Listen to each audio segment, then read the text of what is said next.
Hey there riders, Motojourno Chris here, and I wanted to have a look at another MT-07 accessory. This one is still a styling exercise, but you know, a bit more function to it as well. It is an aluminium chain guard, which is available from Yamaha, and on the MT-07, what you may notice if you've had a look at that area of the bike is there's a standard plastic, you know, very basic chain guard, kind of what you expect on all bikes these days, but you can buy this replacement aluminium piece, which is a much cooler chain guard essentially. And being aluminium, it's going to be a bit hardier. It's going to stand out on the bike because it is silver where most of the bike is blacked out, and it's just a nice, again, styling update. You've got some cutouts in the aluminium. It's a nicely finished aluminium as well. Obviously, Yamaha accessory, good quality. Now the chain guard comes in at $180 Australian, so that's one thing to keep in mind. And it's not just this little piece of chain guard, you're actually getting a larger rear wheel guard as well. Now, if you've looked at that area of the bike, you'll notice there's the chain guard and there's an integrated kind of rear wheel guard, a very small one, but what it does is it keeps a lot of the mud and crap off your spring, off the rear shock, which is very important because you don't want that filling up with crud, because then obviously as the spring compresses and everything, if you've got dirt in there, it's going to wear out, it's going to cause problems. You just don't want that. And so you get this rather cool replacement, again, an aluminium plate. This one is blacked out, so it won't be too noticeable on the bike, but it replaces that standard protector and it's going to do a good job. The one thing to keep in mind with the chain guard and obviously this kind of shock / rear wheel protector is that it requires a little bit more work than some of the modifications or some of the accessories from Yamaha I've looked at so far, only because you're going to need to take a rear set off just to get in and get access as far as the mounting points for this. I'm going to have a quick look at installing this. It should be a relatively easy job. You're mainly reusing all of the standard mounting bolts. It's a two-piece. You've got the two pieces here, as you can see. They share kind of some of the mounting points, which are going to connect them onto the bike itself. Now, I've already undone the two bolts on the other side. The instructions do recommend actually removing the rear set on the other side to get a little bit more clearance. I haven't bothered because I just don't think it's necessary. I was able to get in there and that's kind of an extra job. And in the instructions, they don't even mention, you know, getting the rear set back in place. So I was just kind of looking at it going, yeah, you know, is that really a necessary step? I don't think so. Skipping that, I'm going to get to work. I'll do a little bit of footage of each of the different parts I've done, and hopefully this will make it easy for you to do the same job. I'm just gonna remove the mounting points on this. There are some spaces as well. Important to keep an eye on the instructions because I think some of those spaces are not used when you're putting the next piece on. It's something to keep in mind. Now I've just removed one in the cover there, and I'm also doing the other one just over the back here, and there's not a lot of clearance, as you can see, because of that, because of the heel guard. I'm just gonna get that out there and then move on to the next. Okay, so removing that was much easier than expected. Essentially speaking, on this side, on the swing arm side, there's just the two main bolts. On the other side, there was actually two bolts that we undid that are brackets, which have nothing to do with the stock chain guard and shock guard. All they have to do with is when we're reinstalling the new one, they are going to be used as mounting points.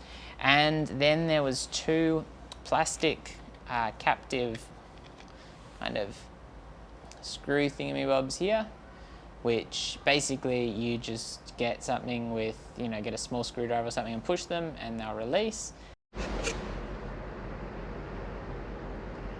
On this side here, we're going to line up the mounting point down the bottom with one of the mounting points behind, which you can see there.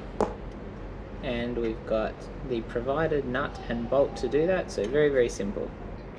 On the chain side of the bike here, you can see the dirty existing bolt, which we've reused without the spacer, onto the mounting of that point.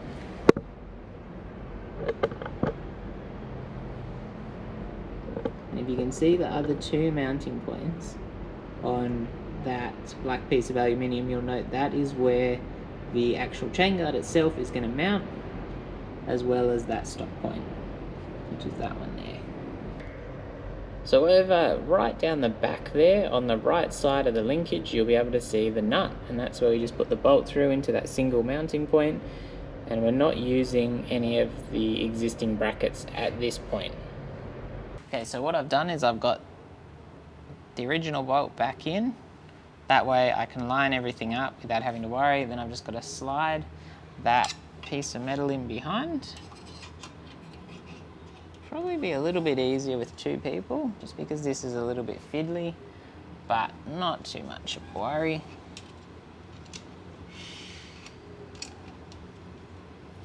And then that bolt bit in very quickly because it's, you know, it's only just long enough to get through. Okay riders, so here is the end result. You have got the new chain guard, aluminium chain guard fitted, made in Holland, much sportier. It's got the cool little cutouts on it, you know, no real weight saving because the old one was plastic, this one was aluminium, probably pretty similar.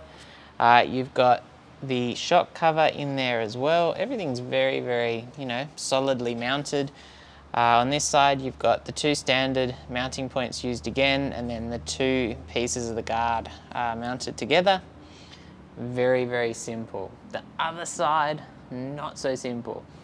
What we had to do is we removed some of these kind of grommet things which were holding the plastic one in on the other side. Those are not being replaced, they're just gone.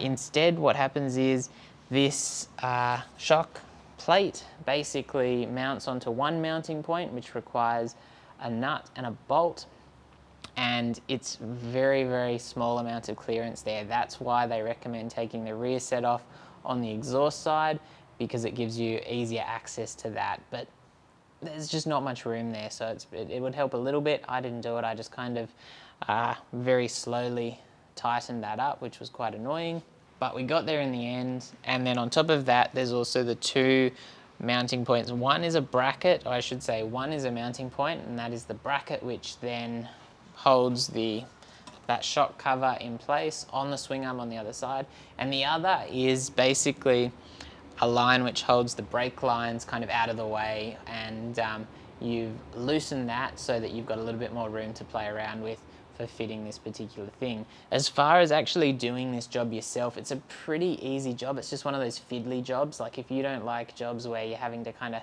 graze your knuckles and, you know, screw around with stuff, like especially small bolts and things like that, probably not one for you, but it's an easy job that I think anyone can do. I think basically all I needed was two 10 mil, that's not a 10 mil, but I've got some 10 mils around here somewhere, two 10 mil spanners, and on top of that a 5, a 4 and a 3 mil Allen key or something, you know, similar to this, and that will do the job for you. It's pretty simple. An extra set of hands wouldn't go astray, but certainly not necessary. As long as you kind of think about how you're connecting everything up, you can, you know, do a bolt, hold something in place and align everything from there. Tightened everything up, pretty simple. It's you know, something that stands out on the back of the bike. I think it'd look better if it didn't have the pillion hangers on it. So if you have removed those because you never have a pillion on the bike, it's going to definitely look a lot better.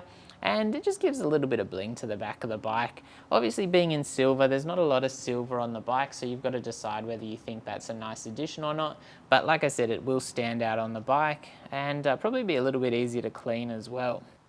So I'm going to take the bike out tomorrow. We'll get some photos of the bike with this fitted. I'll be doing the test on the comfort seat as well, because I've really, I've used the comfort seat overall almost the whole time I've had the bike, so I need to test it against the standard seat and see how the two compare. Pretty happy with the comfort seat, but again, I don't have a point of comparison quite yet, so that's the next thing to do. And yeah, we'll be getting some hopefully more picturesque photos of this particular bike with that fitted. If you've got any questions about this, let me know in the comments. Don't forget to sub, hit that notification bell of course, and as always, thanks for watching and stay safe out there.